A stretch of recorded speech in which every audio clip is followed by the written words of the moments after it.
Today, we embark upon this journey of open debates and dialogue, answering the call to build a more perfect union. Thank you for joining us, and welcome to the Sly Hagan Show. I'm your host, Sly Hagan. Today, our guest is Stanley Jackson, former OSU Buckeye quarterback. Thank you, Mr. Jackson, for joining us today on the show. Also, you have a radio show, 6:10 a.m., which is WTBN, called Jacksonville, Sunday nights. 7 to 9 p.m. Tell us about the show. Well, first, let's clear up the air. Mr. is for my dad. Okay. So Stan or Stanley works just fine. And I've been in broadcasting for a while now. I got into broadcasting in 2008, sort of on the back end of it, with a television network here locally in town. And I realized that there was a niche for me to get on air or behind the microphone. So I went into some work with Clear Channel and 610 WTVN here locally, and part of their Best Buckeye coverage. That started in 2008 as well. And after doing that for several years, I realized that maybe there was an opportunity for me to have my own show on the air. The name Jacksonville is a play on my last name, Stan Jackson, and it's our own village, it's our own place. We call it Sports with a Twist. So we just don't talk about the X's and O's, the things that happen on the field. I mean, most people want to hear that, but you get that from any sports show. We actually go deeper. We dig into the social aspect of athletics on our communities. We hit real issues, race in sports. Does winning heal all wounds when it comes to sports? So we try to go a little deeper, and obviously 610 has given me a great opportunity, and we've been on air for about 6 weeks, and I think the show's going fairly well. Great. You spoke about race in sports. I think is very interesting. What have been some of your experiences? You've been an OSU quarterback, which is a big deal in these parts. And we get an opportunity as fans to see you guys on TV, and it's all glamorous, and the band marches out, and everyone is happy.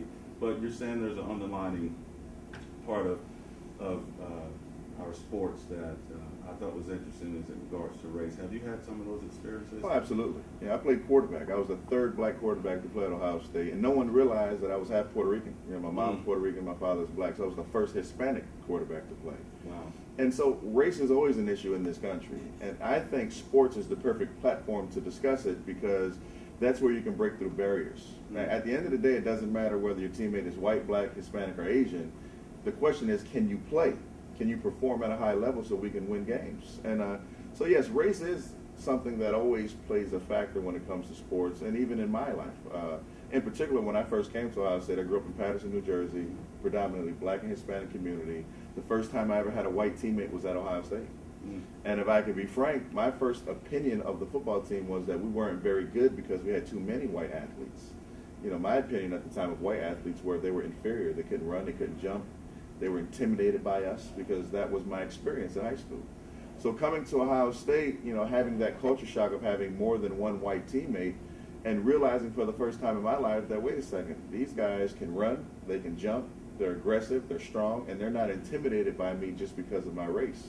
So that began to sort of expand my horizon, I guess you would say, as far as race in this country, because I was sort of compartmentalized into a culture thinking one thing about people of other races.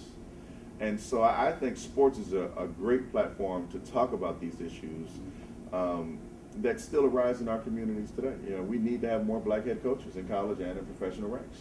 We need more black quarterbacks. And so we have to go beyond the thought process that because you're black, you're inferior in some way, or because you're white, you're superior in some way. And so that's why we talked about those issues. Obviously, the Jeremy Lin phenomenon, having an Asian point guard, something that is really rare when it comes to basketball. And so we try to hit those issues, and we want to be real about it. We don't pull any punches. And we want to put it out there on the table to have some sort of debate so that we can get to a point where people understand where we're coming from. I think that's very important. I look forward to listening to your show because I think here's an aspect of sports that we do not talk about, and that is race, and we look forward to hearing your show. Now, also, there's a BAM TV. Been hearing a lot of talk about that. BAM TV, tell us about that. Well, again, like I said, I've been in broadcasting since '08, and what I did, not just learning about how you operate a broadcast company, but also trying to figure out, well, where was there a niche that was vacant? that needed something in place. And at the time when I developed the BAM concept, we had two cable companies, TV1 and BET. We had no broadcast networks. Now, since then, we have Bounce that has now come about, which is a broadcast network. And so BAM was designed to be a digital broadcast network that would fill a void for African-American families. You know, when I watch BET, at times when I watch TV1, I'm sort of grieved by the content. It's one thing to have a positive show that sort of reflects positively on our community, and then follow that up with 106 in Park that has music on that degrades our women. And I think even TV1 at times sort of gets caught up in the culture of entertainment. And so what we're looking to do is develop something that doesn't revolve around entertainment. That's about news. It's about information, talking head shows similar to this, to where we can meet more people in the Black and Hispanic community that aren't just athletes, actors, and rappers. And I get that. You know, I played football. If not for that, you know, that pigskin, I wouldn't be here today. But at the same time, I think it's very important for our young people to see other African Americans, other Hispanics doing things in other venues, being very successful. You know, Columbus, Ohio is a perfect example of that. Black mayor, the entrepreneurs and executives here in this town who are African American are doing fantastic. Bob Evans, you know, the executive there is African American. A guy like Larry James, one of the first African American lawyers to have his name actually on the outside of the building as a partner of a law firm. So there are very good things happening. And the truth is, for our young people, education is the easiest way to financial success. You know, we talked about earlier, it takes a village. Who was that person in your life, or persons in your life, that helped you along the way? Because obviously what you're doing now is designed to help a cause and help other people. And that's what wakes us up every day and drives us. Who is that person in your life that inspired you the most?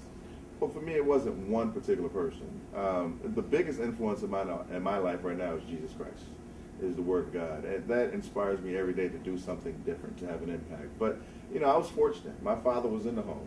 Our family had issues. We had some drugs and alcohol issues. But my family was intact. My mom and dad were there doing the best they could, putting out an example. Even though they might have lived the example, they still were talking about it. So that was important. I had an older brother who played college football before me. So that was my foundation. And then coming to Columbus, Ohio, meeting some really strong people, Dr. David Forbes, pastor of Columbus Christian Center. These are the people who began to mold me into the person I am today. And so I still meet great people. Bob Murphy, principal at Brookhaven High School, still meeting people who are having a profound impact on my life. And ultimately for me, I think I want to have an impact on the community. You know, I got tired of being an armchair quarterback, no pun intended. But, you know, I think as people in the community, we tend to complain a lot about the things that are happening, but very few of us are willing to get up and do something about it. And for me, trying to find a niche where I could do something about it was important. And so because I was blessed enough to play quarterback at Ohio State, I've had some great opportunities to be a broadcaster, to be on air and radio, to be on air with television, having an opportunity to buy a local broadcast license. And so that's my niche. And that's what we're going to go after, trying to sort of promote change in our communities. Well, we appreciate everything that you're doing, Stanley, and we wish you well. We're going to hold that thought. We're going to come back. I want to ask you about something that's been all over the news in regards to our athletics, and that is the bounty culture. All right. All right. We'll talk about that when we come back. We'll be right back right after this. And action. Thank you for joining us again. We're back. I have Stanley Jackson with us. Where we left off was we're going to be talking about the bounty culture. We've been hearing a lot of news about that lately, particularly in regards to the New Orleans Saints. Stanley Jackson, what's going on? Well, you know, I think first off, a part of the challenge in America is that we have a knee-jerk society. You know, so everything that comes out, all new information, we really rush to judgment. I think the first thing we have to understand is that football is a violent sport. And so you don't necessarily need bounties to have injuries. And most football players understand the risk in playing the game. I think the NFL is trying to do a really good job of cleaning up their image. But at the same time, they have to realize that it is a violent sport, and bounties aren't anything new. I mean, this goes back to, you know, when I was and not just high school, but midget league football. You'd have a coach to come in and say, hey, we need one of you guys to go out there and knock somebody's block off, and if you do, maybe you get extra ice cream. I mean, this is something that's a part of the culture. So you think the media has overplayed this? I think so. I think, now whether it's right or wrong, I'm not saying either way. But this is something that's been a part of football culture for a very long time. To think about it, we have guys who are making millions of dollars that will risk their career or risk fine for $1,500. Now that has to tell you something about the mentality of a football player. And so understanding that, I think quarterbacks understand that, offensive linemen and wide receivers understand that. And because even on their teams, there are probably bounties that are going out for the other team's quarterback. So, as players, I think we just want to be informed. We want to understand what our risks are. And if we have a good understanding of what our risks are, then we can make a decision whether we want to play or not. So you're saying this has been going on for a long time? Oh, absolutely. This has Players been going actually offering cash to take out a quarterback. Is that what you're saying? Oh, absolutely. Absolutely. I mean, this has been going on for a very long time, as long as football's been around, as long as I can remember. And it's not always cash. Sometimes it's just the accolades of your teammates. Sometimes there's team rewards around it, big hits. Well, doesn't that exist in college football as well? What are those stickers? What are those Buckeyes that we put on the helmets? What does that represent? Is that not a bounty? Well, I guess bounty associates itself with a cash reward. But when you look at college football, and there are rewards that go out for big hits. That's one of the things, and it's not just from Ohio State, the media. Right. If you watch media coverage, the big hit of the week. Well, don't you think the players want to be a part of the big hit of the week? Absolutely. So this is the football culture. You're going to get hit when you play the position. Now, you want it to be clean and fair. You don't want to hit on your knee after the ball's thrown. You don't want to get hit in the back. That's not what you want. That's not a part of the culture. The culture is to hit somebody as hard as you absolutely can within the rules of the game, and let's see what happens afterwards. And because of it, you have injuries. And I totally agree with you, Stanley. My son, middle linebacker, going to Kent State. As we entered into the locker room, there was a chart. You are rewarded for this. You are rewarded for this. My concern is more of a deeper issue, is the issue with concussions. Now we get into a medical issue that, do you think that can be avoided? Do you think we have done enough to protect concussions, whether it's in Little League football, high school football, college, or professional football? And if not, what more can we do? Well, historically, we have not done enough. That's why you have the lawsuit right now with the NFL, and actually maybe some things coming in the future against the NC2A, because the information was out there, but the players weren't privy to it. At the end of the day, we take a lot of risk when you play football. I tore my ACL, MCL when I played in Canada. I got hit on the knee, but I knew there was a risk of tearing an ACL. I knew there was a risk of even possibly breaking your neck. That's something that we know. And so knowing what the risks are, then you make a decision whether you want to play or not. What we didn't know for a very long time was about the head injuries and what that meant for our lives well after football. Where guys are having tremendous issues right now. Even I have at times issues with my short-term memory. So once the information is out there and now we understand what the risk is, now you have to make a decision whether you want to play or not. Suicides. Been hearing a lot about that lately. Sadly enough, former NFL players going into depression, Right. And suicide becoming the ultimate decision. How much have concussions played a role in suicides, and is it a more alarming rate than what we've heard of late? Well, I think anytime you hear about a former NFL player committing suicide, it's a big deal. Let's face it, depression is something that affects our entire community.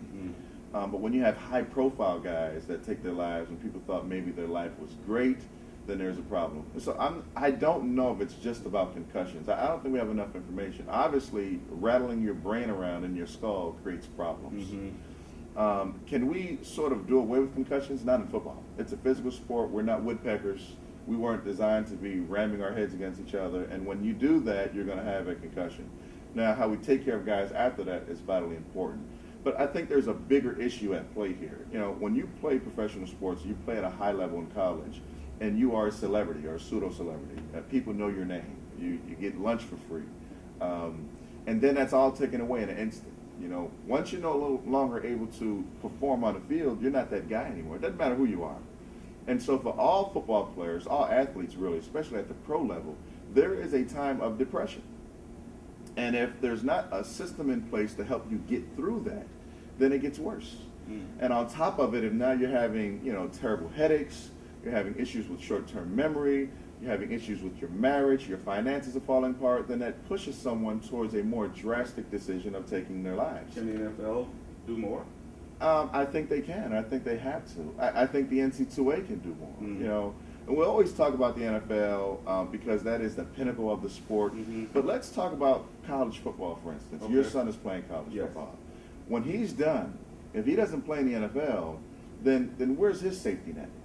Oh. And there are more guys that play college football that don't go on to play in the NFL. Correct. That have the same issues, the same big collisions, the same things with head trauma. And there's no system set in place right now to help guys funnel through the depression that you experience. I have college friends that I played with, and they battle depression. Why? Because here at Ohio State, you were a celebrity, you were a star. And now that's all taken away. And whether you have your degree or not, that doesn't guarantee that you'll have financial success. And so there's struggles in their lives, and depression lingers on, and maybe some of those guys are at that point too. So absolutely, NC2A and NFL must do a better job in sort of developing some programs that help guys once they're done playing. It's a great point you made. Great point you made is what systems are in place for those kids who does not go through the NFL, who have gone through the same trauma. Thank you so much for that information. You have educated me in that situation, and I'm glad to have you, and thank you for that. We're going to wrap up. Before we leave, your most memorable moment has been an OSU quarterback. Well, I'd say there's been so many, you know, from the Rose Bowl victory to the very first time I started as a quarterback. It's tough to really pick out one. But if I had to, it would be the first day I stepped into the Horseshoe. On my recruiting trip, again, I grew up in Patterson, New Jersey. We had 200 people out there watching the football game. That was a big deal. Walking into the Horseshoe for the first time, seeing your name in lights, hearing the crowd noise in the background, and realizing that if you signed a letter of intent to play at Ohio State, you'd have an opportunity to play in this magnificent building. That, for me, is a memory that, you know, never goes away. That was a great day in my life when I decided to come and be a part of the Ohio State family, and that is probably my fondest memory. And in fact, I've yet to allow my boys in the Horseshoe. I have 3 boys, 7, 5, and 3, and they have yet to be in the Horseshoe. Now, I want to save that moment for them so when they're a little older, maybe if they're being recruited, so that their experience is similar to mine. Sounds special. Thank you so much, and thanks for coming on the Sly Hagan Show.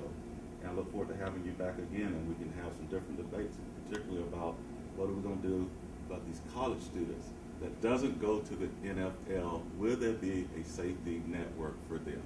We're working each day, folks. Thank you for joining us. Remind us, we'll be back next week on the Sly Hagan Show, where we're building a more perfect union. Thank you again, sir. Thank you.